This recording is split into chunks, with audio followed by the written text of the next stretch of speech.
Herndon starting over Njoku and Nearby being the backup to Walton, does that necessarily mean like they're going to play much bigger roles, or is this something where it's sort of like they're going to play somewhat equal reps, or how do you sort of? Well, I mean, this is always an ongoing, competition. I think when we came as a coaching staff, I made it clear to my guys in my room that what you did last year I respect, but it's about what you do from this point on. It's kind of a daily battle, and I think Mark's done a really good job of doing exactly what we asked him to do. It's not about Joe doing anything negative, and those guys are going to kind of split carries, and those guys will play a lot, and even Gus as well going to be involved in the competition process.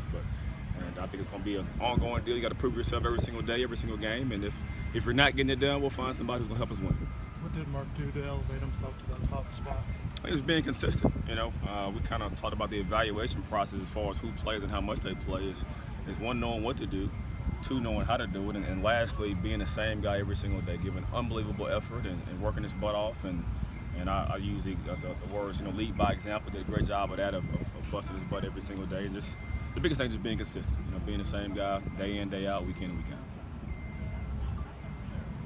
What is your exact responsibility? You know what I mean? In conjunction with Mark Richt, right, as far as being the offensive coordinator. What does that mean? Well, I obviously help organize the entire offense. I do a great job with the rest of the staff we have of coming up with game plan ideas, and from an installation standpoint, it's my job to have all that stuff organized for coaching the rest of the staff and be able to help them, advise them on game day about decisions and as far as who's playing and what calls that he's going to be making. It's going to be a collective effort from all of us. It's going to be our O-line coach, Stacey Searles, our tight ends coach, Todd Harley, and even Ron Douglas and John Rick as well, kind of giving their input, and we're all kind of putting our stamp on it. Can you talk about Travis a little bit, how he's progressed, if he's going to help you out as a running back this year, in additional special? I hope so. He's done a really good job of coming out every single day, and he's a very intelligent football player, intelligent person, period. I wouldn't just say football player, but as far as grasping the concepts on offense and really special teams wise, how he's got to make his hay from get-go. He's done a really good job of competing on kickoff and kickoff return and punt return. So he's worked himself in the conversation of being able to travel and compete for that running back spot as well. Sometime here. What do you think the strengths of this offense are going to be? Well, hope we have a lot. That's the plan. But I think having five guys up front are going to be on the same page, and being consistent is going to be a big part of it.